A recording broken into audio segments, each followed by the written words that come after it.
एकदा काही special report बघूयात। शरद पवार यांच्या राष्ट्रवादीचे आमदार रोहित पवार आणि अजित पवार यांच्या राष्ट्रवादीचे प्रदेशाध्यक्ष सुनील तटकरे यांच्यामध्ये सध्या शाब्दिक वाद झालाय। अजितदादांचा पक्ष कोकणातल्या एका नेत्याकडून हायजॅक करण्यात आला असा हल्लाबोल आमदार रोहित पवार यांनी सुनील तटकरेंविषयी केलाय। तर रोहित पवार यांनी आधी त्यांच्या पक्षाची स्थिती काय आहे ते पाहावं असं प्रत्युत्तर सुनील तटकरे यांनी दिलेलं आहे। नेमकं काय घडतंय बघूयात। तटकरे साहेब ते स्टेटमेंट देतात की सर्व प्रमुख नेत्यांना विश्वासात घेऊन सूरज चव्हाणला बढती देण्याचा निर्णय आम्ही तिथं घेतला। मग अजितदादा त्या नेत्यांमध्ये येत नाहीत का? रोहित पवारांच्या बालिश वक्तव्याची मी फारशी दखल घेऊ शकत नाही। राष्ट्रवादीच्या 2 गटात ही तू मैं सुरू आहे, ती सूरज चव्हाणांच्या प्रमोशनच्या मुद्द्यावरून।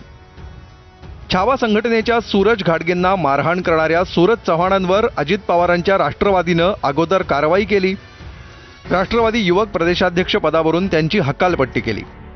मात्र ज्या पदावरून त्यांची हकालपट्टी केली त्याहीपेक्षा मोठ्या पदावर म्हणजेच पक्षाच्या सरचिटणीसपदी त्यांची नियुक्ती करण्यात आली।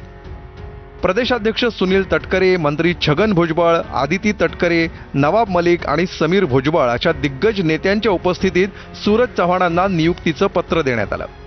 मात्र ही नियुक्ती अजितदादांच्या मान्यतेशिवाय झाल्याचा दावा करत रोहित पवारांनी सुनील तटकरेंवर आरोपांचं सत्र सुरूच ठेवलंय। अजितदादांच्या अपरोक्ष त्यांच्या पक्षात आणि शिंदेंच्या शिवसेनेतही भाजपचा व्हायरस घुसल्याचं निरीक्षण त्यांनी मांडलंय।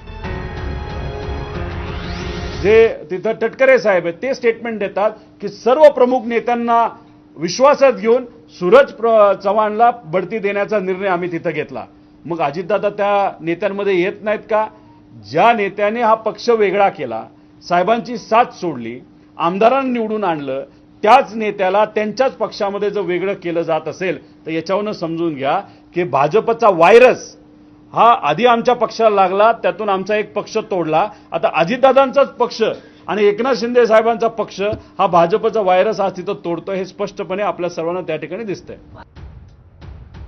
रोहित पवारांचे हे आरोप सुनील तटकरेंनी ना मान्य केलेत ना खोडून काढलेत। या आरोपांकडे सपशेल दुर्लक्ष करत त्यांनी रोहित पवारांना त्यांच्या बालिशपणाची जाणीव करून दिली आहे।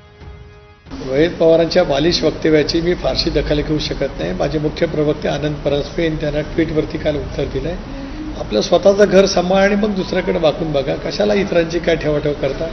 आम्ही आज 41 जागांच्या वरती निवडून आलेलो सक्षमपणाने आहोत। तुम्ही तुमचं पहिलं बघा आणि मग इतरांच्या वरती बोलत राहा। हा सगळा विषय सुरू झाला होता तो तत्कालीन कृषी मंत्री माणिकराव कोकाटे यांच्या राजीनाम्याच्या मागणीपासून।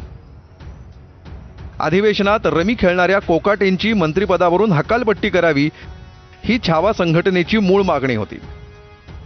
याच मागणीसाठी तटकरेंच्या पत्रकार परिषदेत पोहोचलेल्या छावा संघटनेच्या विजयकुमार घाटगेंना सूरज चव्हाणांनी मारहाण केली होती।